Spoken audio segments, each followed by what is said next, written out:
The Mental Health is a Lifestyle podcast is not a substitute for a relationship with your mental health professional. So hello, everyone. Welcome again to another episode of The Mental Health is a Lifestyle podcast by your girl, Andrea Wise-Brown.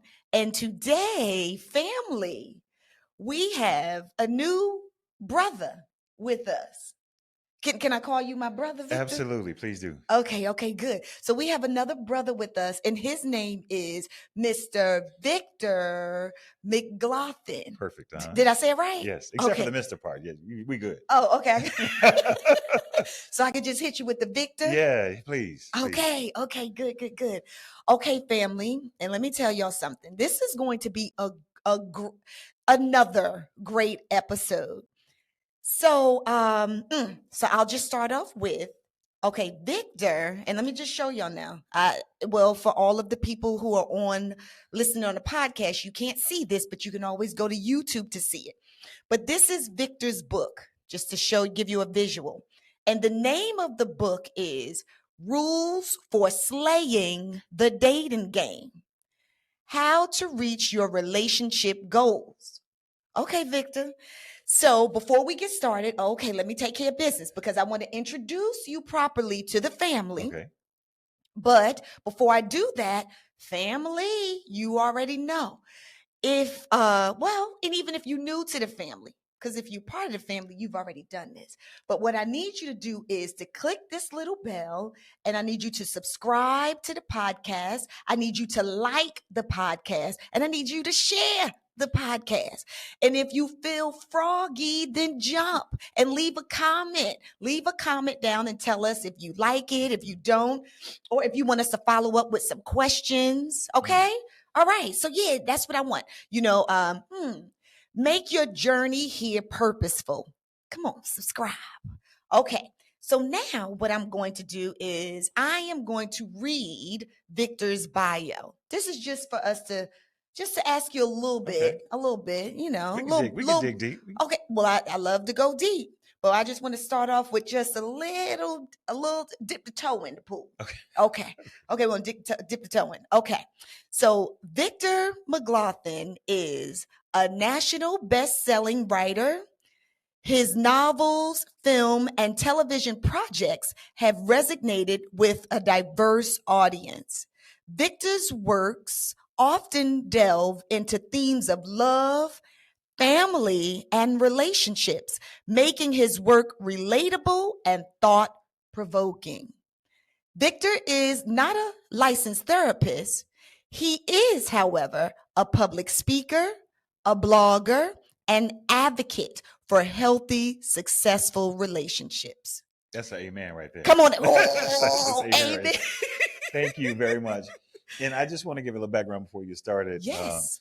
Andrea and I haven't known each other well, but we had a very long conversation. I was out of town and we got on the phone and it's like, okay, we got to do this. We got to do this. And then I realized when someone asked me what podcast I was going to be on, I said, Andrea Wise-Brown. I said, ooh, that sounds like a title.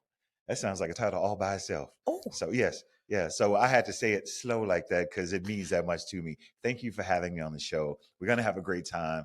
I'm a fan. Oh, okay. Family, y'all heard that? Did you hear that, family? I'm moving my shoulders if you're just listening, okay? No, so that's dope. That's good. And let me just say this to you. So I want to clarify. I want to be clear. You have written, so you're an author. Yes. This book right here is your 20 what book? Second. This is your 22nd book. Yes. Okay. So family, when he says he's read my name out, said it, and he said it sounds like a book. This is because this is what he does. Mm-hmm. So he writes books, but you also help people, don't you, to write books? Absolutely. I have a 90-day novel writing guide, and that's a book out you can get on Amazon. I write my novels in 90 days, and I'm not talking about novelettes or these short stories. It's a full 70 to 100,000 word book. I write them in 90 days. So if I can do it, I've been doing it for 25 years, so can you. Oh gosh. Okay, y'all. So y'all heard that. And I'm feeling like he's nudging me with this whole Andrea Wise-Brown thing. But we're gonna see. We'll see. We're gonna see. Okay. So this is the deal. Okay, Victor. So I love the way you say in your bio, you said I'm not a therapist. Mhm. So family, you guys know that I am a therapist. Absolutely. So no. So we're gonna put that out there, right? You said you're not a therapist, but I love the fact that you've come up with this book, Rules for Slaying the Dating Game. So I'm wondering, right? What urged you to do it, right, as a non-therapist, because you can still have tons of experience in the field. Right. You can have tons of wisdom, right, in a subject. You don't have to be a therapist to put a book out. You don't have to be a therapist to have done some research, right? So I love the way you distinguish yourself from therapists with this. However, I want to know what gave you the urge to write this book? Well, what's interesting is I've been writing books for 25 years and touring the country. With every book, I tour anywhere from 10 to 50 locations. So that gives me a chance to talk to mostly women about the project that I put out. But then afterwards, there's always the questions that come up. Victor, you seem to put a lot of relationships into your books. How do you seem to know so much about relationships? It reminded me of my relationship or a previous relationship or a close friend's relationship. So let me ask you some questions about something personally, if you don't mind. That happens at every single, book club meeting, women's club meeting, church club meeting. And most of the time there's a group of women and me. Okay. So women have always felt free to ask me questions and to discuss their personal life or a friend's personal life with me when they wouldn't with their own men or the men in their lives. Yeah. And so, I mean, just think about it. I meet a group of women. Yes. There's a relationship inside of one of my novels, and it speaks about a woman who has a good marriage, and it's good enough. She never would have ever considered cheating. Mm-hmm. And then a man comes around, Mm-hmm. and then he comes around again. And he always seems to be in the places she is that are unrelated. He's at the grocery store. He's at the opera. He just keeps popping up. And she says, if I didn't know better, I think you were following me. Mm-hmm. He said, well, I could say the same thing about you because I'm usually here before you arrive. Mm. Her interest is piqued. And again, this is a woman who never considered cheating because her marriage was good enough, was healthy enough. Okay. And then the one man comes along, throws everything she thought about her life and integrity out the door. Can I ask you a question? Yes. Pause. You said the B1 man? The one man. Oh, the one. Got Yes. it. Sorry. Yeah, Okay. The only man that would have knocked her off of her Feet. block. Yes. Okay. I don't want to say perpetuity because it's just morals. Okay. I don't want to cheat. I don't see myself as a cheater. That's I'm right. not that type of woman. That's she always right. said. That's right. So when that happens in the story and it plays out, women are like, I've never cheated on my man, but lately, or this one time, or currently, there's this guy. Whether he's at church or work or she runs into him at the car wash, and I'm really interested. I don't feel good about it. What do you think? I mean, and it's questions like this that she would never share with another guy in her realm, in her sphere. Okay. Because you can't have your people around, in your business. So I'm always the guy that they can come to.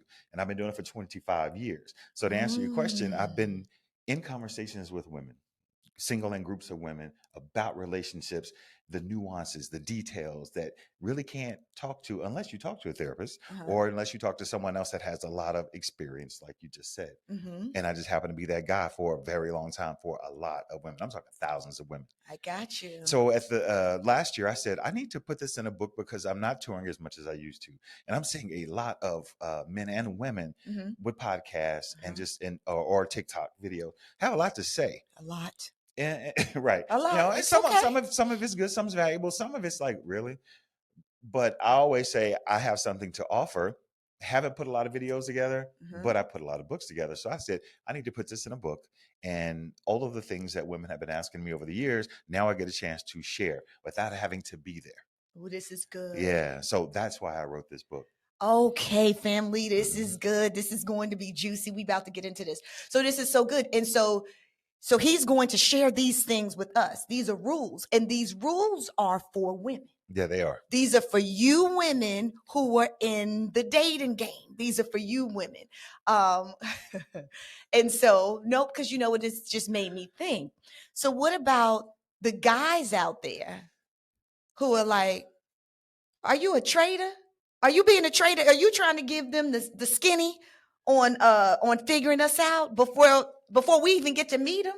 Yeah, for a number of years. Because sometimes guys come to my book clubs, whether it's friends of mine, fraternity brothers who live in the area, or men that want to support, or boyfriends or husbands of some of the women who've been talking about this Victor McGlothin that's coming to town and coming to town and coming to town. It's like, well, I mean, maybe I need to go see this dude because you've been saying this cat's name way too long. So sometimes guys show up just to kind of check me out. They like the way I deal with my group, and I, of course, always include them. And then afterwards, they always say, man, you're a good dude. I thought you were trying to holler at my girl, whatever, whom I never met. Okay. But now I see that you're just doing your thing, and I appreciate the way you rolled it out. But by the way, why are you telling what we've been doing?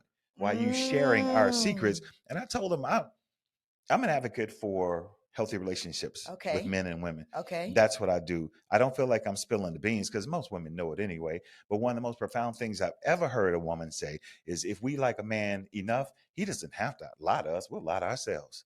And that's so good. Repeat that. Yeah. If a woman told me that if we like a man well enough, he doesn't have to lie to us. We'll lie to ourselves. And that's what I was sharing with the brother. I was like, I'm not telling them something they don't already know. Most of these women are experiencing it. I'm just putting it in book form. But they don't want to face it. But, yeah. But the written word is powerful, though. Oh, the written word is powerful. And let me say this to you. When I read your book, right? Because I did read it. And I truly believe, family, it is a good read. I do. It's a good read. Now, this book here is not a novel. Like, it is literally strictly rules. So if you just wanted to open it up and it's like in different categories, like sections. I love how he has the subtitles. You can go right to whatever your question may be about men, dating, relationships, and he's going to give you the rule, the Victor's rule. But I also thought that it was smart. Okay. Because before I went in, I was like, oh. And I get but that. It was good. I get that from mostly therapists, which I appreciate. Yes. Because y'all want to know what angle is he coming from? Yes. How is he coming at this? Yes. And why is this man talking to women? And I'm glad we broached this because I've had to explain this whether I'm at the cigar bar or at dinner and women are coming up. The book hasn't been out long, but women are starting to read it and share it and saying, my girlfriend is reading the book and it's working for her. She's getting more dates. Men are approaching her in ways that never before based on what she read and applied from your book. She's only in chapter 5. I don't know you. I've heard of you. I can Google you, but tell me what makes you think it's okay for a man to tell women how to be and act. And I said, no, you got it wrong. Nowhere in this book does it tell women how to be, how to act. My suggestion is finessing who you already are around the fringes to make yourself more apparent to men. I want men to see you as you see yourself, which has been an issue. Women are like, men aren't seeing me. I'm getting dressed up. I'm going out. I'm putting my clothes on. I'm putting my perfume on, and I'm hanging out week after week after week. And sometimes men don't even speak. I don't get one guy to speak to me. And I'm out for hours, and I got my nice clothes on. I got my hair and stuff done. And I said, well, there are some things you can do, that men can see you as you see yourself or as you want them to see you. And so I put it in a book. Okay, ladies. So guess what we're going to do? We're going to dive in. We're going to dive into the book. Okay, so I made me some little notes here. Okay. And you have your book there next to you. Okay. Good. Okay. So I figure where I kind of want to start is, okay, so since you just talked about that and women asking those questions, I think I want to start with let's go to rule 71. Okay. It's on page 29. Yes, it is. Okay. All right. You know it, huh? You know what I need to do? Actually, I have 28. Do you? Well, maybe it is. It could be. Be approachable. Are we talking about there you go. Being approachable? That's all. Talk about it. Be approachable. Okay, so really here's the deal. A lot of women have it naturally. Andrea Wise-Brown has it naturally. She can walk into a room, open the room, attention is going to be drawn to her. So she can decide whether she wants to entertain hellos or not, entertain smiles and waves or not. A lot of women don't have that. They aren't born with what I call a natural openness to their countenance. Years ago, a woman said, I noticed a lot of women are asking you questions, and I'm just out having dinner. And women will come up who knew me. Hey, Victor, you mind if I sit down? Okay, sit down. We're going to eat and drink. And then another group of women, are you Victor McGlothin? Yes, I am. You mind if I talk to you about so-and-so? And it happened. And she said, I just want to know, what they're asking you. Are you a celebrity or something? Are you an ex-ball player or something? I said, no, I know a couple of things about men and women and relationships. And so she asked, what is the biggest thing or the thing that women ask you most? I said, how to attract more men without dressing differently, without becoming a different person. Okay. I said, be more open. And it was as simple as that. She said, how do you mean? I said, be more open. Present yourself in a way with a soft smile or eye contact to let a man or men know that you're open and interested. Yeah. Now, when you say open, when you just said open, I'm like, oh, what's open? But you pretty much not talking about her legs being open. Lord. Because I'm just saying now, Right. if the legs is open, then that would bring them in. But that's not what we talking about here. Yeah, heavens though. Not legs open, Okay. not blouses open. Oh, okay, come on. And sometimes not mouths open. Oh. Sometimes it's just a very soft, I'm having a good day. I'm glad to be here. Yeah. You don't have to be cheesing all night long. Okay. But if you see something that makes you smile, smile. Yeah. It doesn't have to be about anyone or anything in particular. But when people see a woman who's out and she's smiling, whether she's smiling into her phone, conversation starter. Oh, I noticed that what's going on in your phone, sis? I see you smiling. How you doing? Boom, wide open. Got you. If you see a man who's interesting to you, he catches your eye, just smile. You can smile and look away. You can smile and look down. You can smile until he looks away. But when you smile at him, it lets him know not only that she noticed me, but she's interested. She's interested enough now, I feel okay to approach her. Okay. So when I say be approachable, that's it. No, I get it. So when women come to me, I've walked plenty of women through finding the love of their lives because they work on themselves first, right? Because your energy, you'll always attract your energy. So whatever you put out, that's what you're going to bring back. It is just the truth, right? But also maybe this approachability has to do with, I always tell them to be open. Yes. So have your energy be open to meeting someone. And what that does look like is some body language gestures, right? Yeah. So even in the supermarket, when you walking around, if you got your face in the cart and you looking down, or you have a bitch resting face, right? Because the bitch resting face says, don't you even come next to me. Don't try it. Don't you try it. That's right. Or if you looking down, it says, I'm too busy for you. But if you looking up while you pushing your cart, right? When you reaching for your meat or noodles or whatever, I'm just saying, when you reaching for your stuff, right? You looking and you smiling and you glistening and you're open. The door is open for meeting someone, right? Open for engagement. Then that's what you'll attract. No, I love the way you said it. There's two things. First of all, having an open countenance, being open, presenting yourself as open and available, because what open means is available. So when you're presenting yourself as open, a simple smile to a guy, it's like, oh my goodness, she thinks I'm interesting enough. That's good. So and that's all it says. She sees me. She sees me. Now let me get to know her because now she signaled to me that it's okay to come over and approach. Okay. That's what she signaled. That's good. And so you talking about the grocery store? I have a fiance now, but even when I was married and single, whenever I saw an attractive woman in the grocery store, because women, y'all get to choose. Okay. Women think that men get to choose. Women, y'all get to choose. Okay. When a woman would see me and smile, how you doing? Or just smile. I'm thinking, okay, that's a shot right there. I could shoot my shot or not. I could just return and say hello. Hope you're having a good day and keep it moving.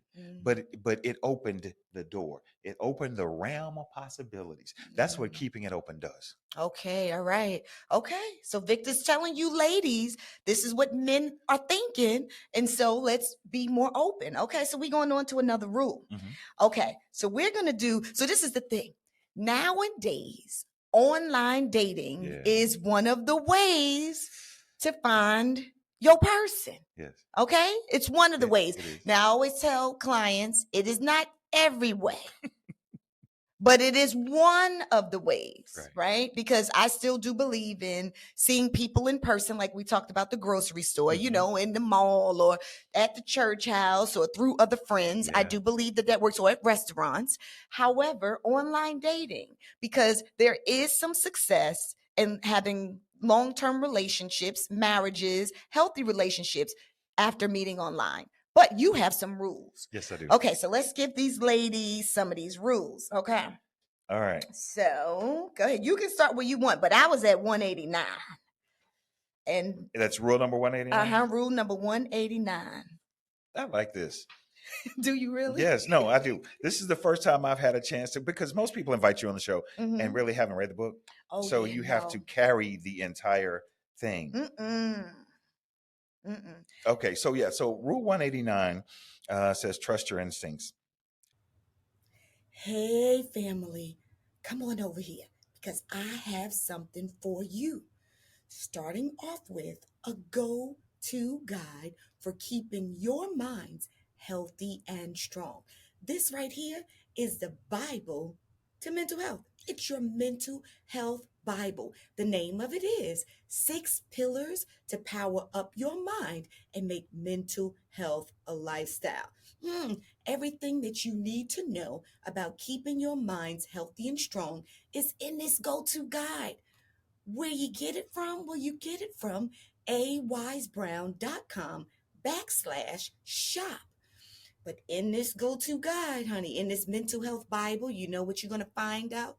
You're going to find out the benefits of aromatherapy, and how it can shift your mood. But guess what?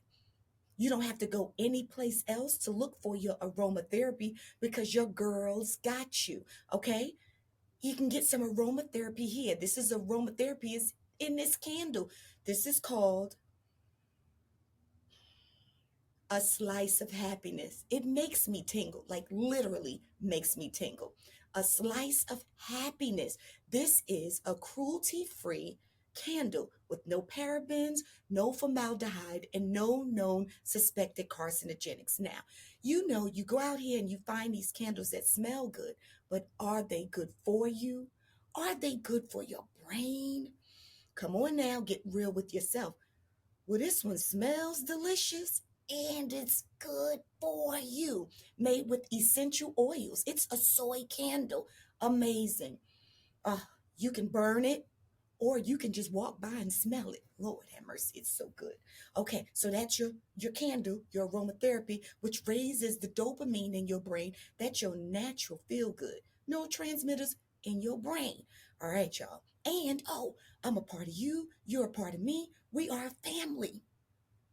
We got hoodies now, and these are unisex hoodies, and they wear well, they wash well, and they feel so good. So you can wear them over your clothes, you know what I'm saying, and look dope, or you can wear them as your clothes with nothing under them, which I like to do often.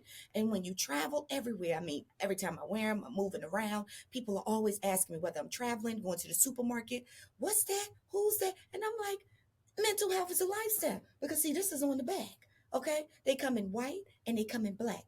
I'm like, join the family. Mental Health is a Lifestyle podcast. So there you go. Family, don't you ever say that I ain't give you nothing. You get all of these things from awisebrown.com/shop. All right. I got your goods. I got you. You don't have to go anyplace else. I'll see you on the other side. This is one of the most important rules about online dating because you don't know who that other person is. You might, even if you work with this person and you don't know them, you see their bio, you see their photos, you have the conversations back and forth. You really don't know who they are because they're sending their representative, whether it's halfway, all the way, or just 10% of the way. You know, when you say put your best foot forward, sometimes our best foot really isn't who we are. And online dating usually bears that out.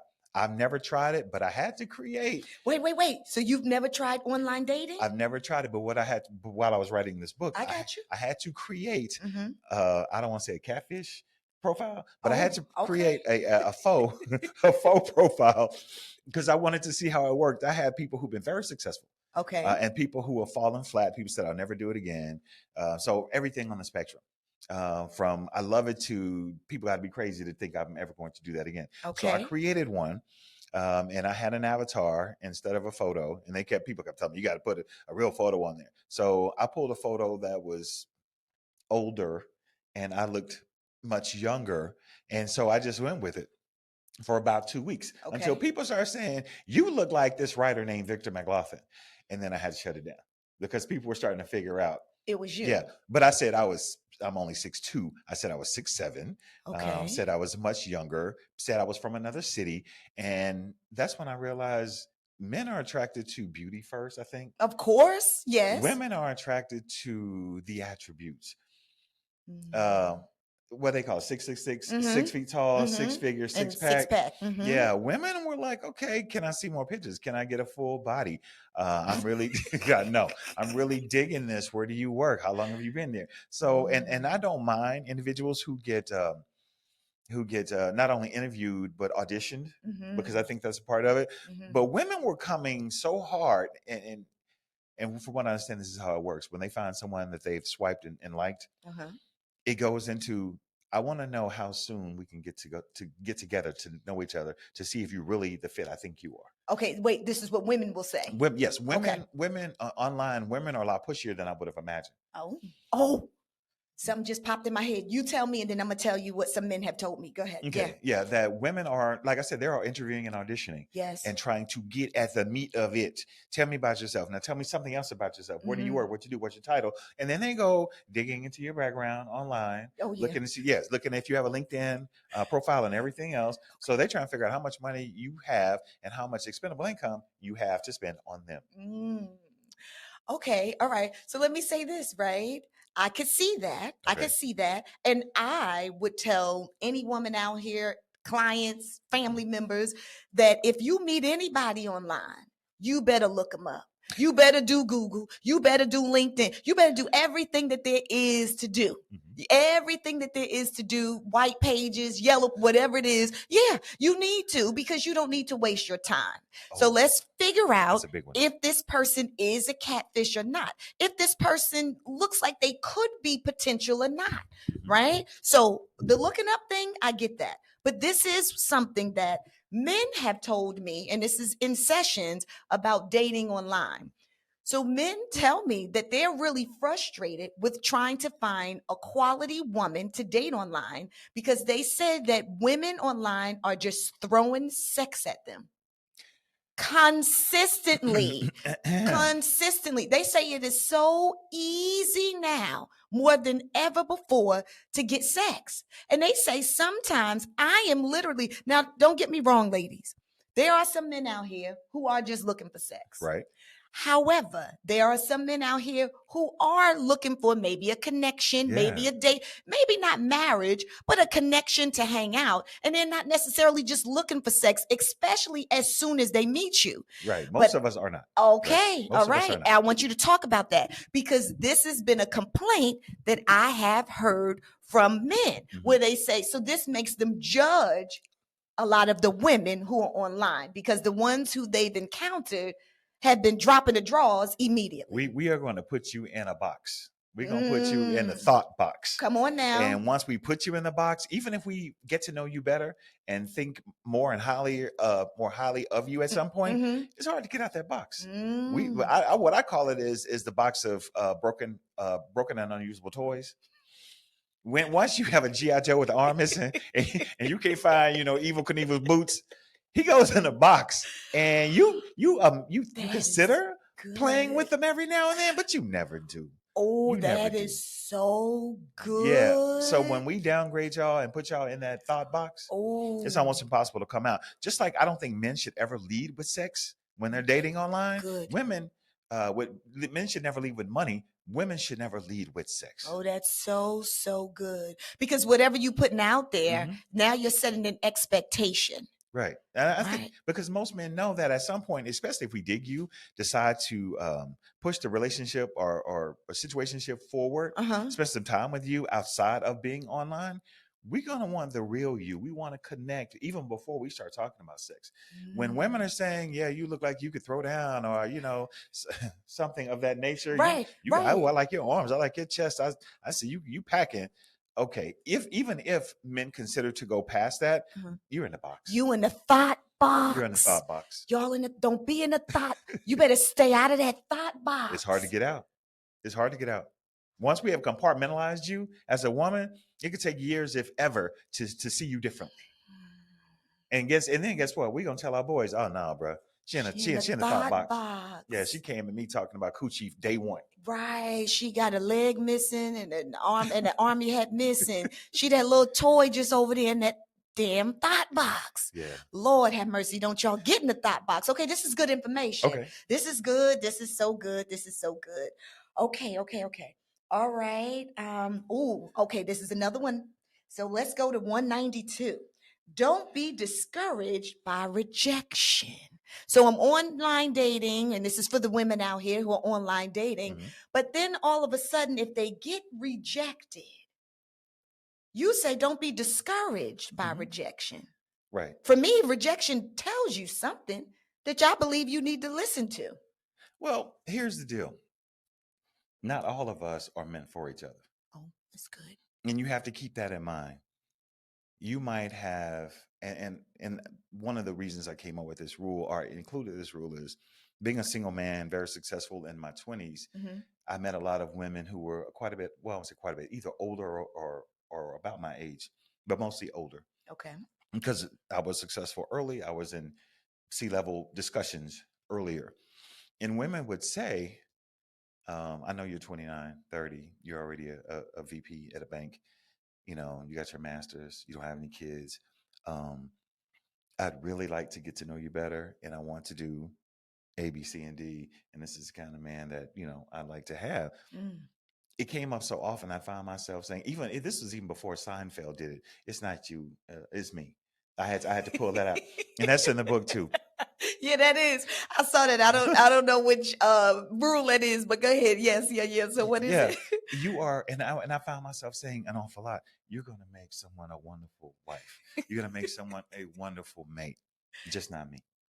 I just don't see the things that I'm looking for in you to go to the next level. So I had to say it. And there was nothing wrong with these women whatsoever. I mean, a number of them, because I was interested in going out with them, were awesome choices. Just not for me, because I didn't see it. So because you're getting rejected doesn't mean you're less than. Okay. Doesn't lower your worth or your value. It just means for that person, they didn't see in you what they thought they needed at the time. Or perhaps they're not ready at the time. Oh, that's good. Timing is good. Especially Timing is good. For men? Oh, okay. Talk about that. Talk about that. Let me say this. That's good. If a man is not ready to settle down, can't nobody make him, not even his mama. When a man is ready to settle down, can't nobody stop him, not even his mama. Okay, and you know, a lot of men are close to their mamas. Mama, I met this woman. I want to see what you thought about it. Or do you, no. When a man decides it's time. Oh, and let me say this before I forget. Okay. Met a woman, dated 3 guys seriously. And each time after she dated those 3 guys, their next woman they married. Women have complained about that. Time. Women have complained about. They said, I put in so much time. I put in so much. Yes. And then as soon as we broke up, he married the next, and we just gonna say random chick. Yes, who hadn't put in, who hadn't inspired him, who hadn't been. She didn't make him. Yeah, she didn't help make him at all. That's right. But she's getting the fruits of everything the benefits. You've done. Okay. And I'll tell you what I think happens most of the time. He's finding himself. He's starting to see himself as a husband. But there is one thing, whatever that one thing is, usually one thing about you that makes him realize I can't spend the rest of my life dealing with her and that one thing.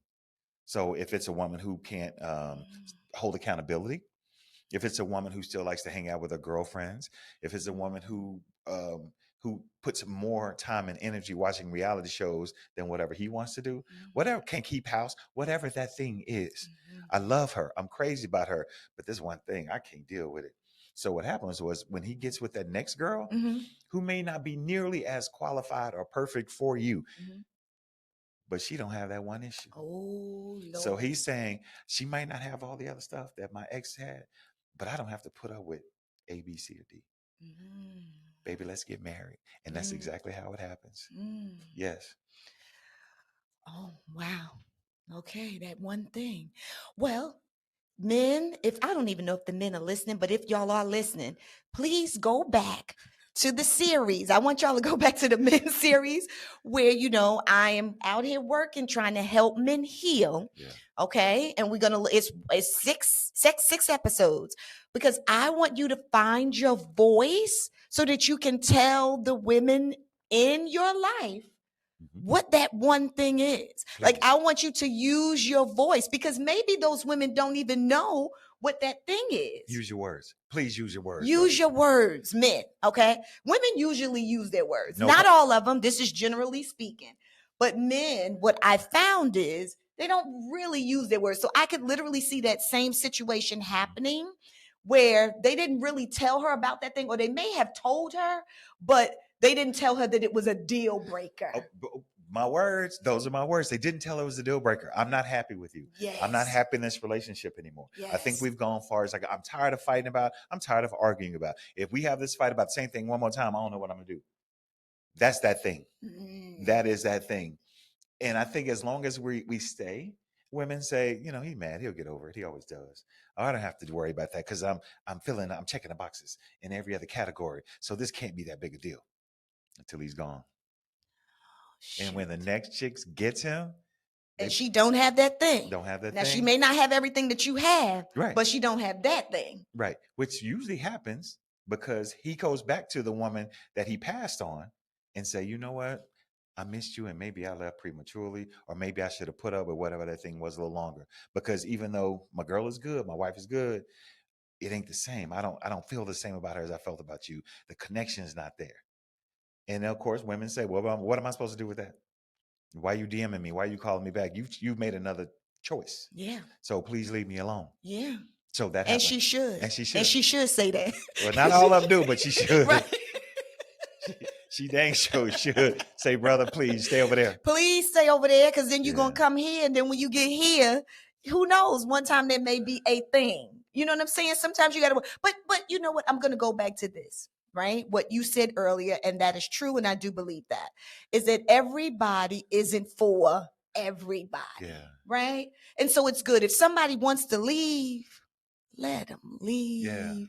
Yeah. It was nice. Yeah. I hate to see you go, but I understand. Yeah, there you go. Yeah. Okay. All right. Let's get back into the book. Okay. So rejection. Go ahead. Yes, rejection. So when rejection happens, it's almost like when I learned in business school, making a sales pitch, no means next. That's all it means. No means next. Oh, that's good. Don't let it diminish you in any way, because it's not a negative. It just means for that person at that time, it wasn't a good fit, and God might be saving you from yourself. It's so true. Yeah. I believe that. Mm-hmm. Okay, so this is good. This leads me. I was gonna go with a different rule now, but I want to. No. This is so good because I want to pull you into it. Since you were talking about, you said you were married. Yes. You said now you have a fiance. Right? Okay. And so, I don't know how much you want to share, whatever, about your marriage and why and all that. Are you divorced? I'm an open book. It's not a problem. You an open book. Yeah. Okay. All right. No. And so you just telling me what you just said about that one thing just made me think about your personal story, about the reason for divorcing. And so, because then that's going to lead me into another rule. Okay. So if you don't mind, right? You said you were married for how long? 24 years. For 24 years. Yeah. Yeah. That's a long time. Yeah. Okay. I've been married for 27 years. Yeah. Okay. It's a long time. You put your time in. Yeah. But no. But the point is that I understand, right? What 24 years is, right? That's an investment. Yeah. But it also means that you loved her. And I'm sure that she loved you. Yes. Yeah. So if you don't mind sharing, you said you're an open book. Mm-hmm. Why did we leave or separate or divorce? Like, what was that choice? Because you made me think of that when you said that one thing. That's dangling in my head. Yeah. On next week's episode, Victor will answer the question.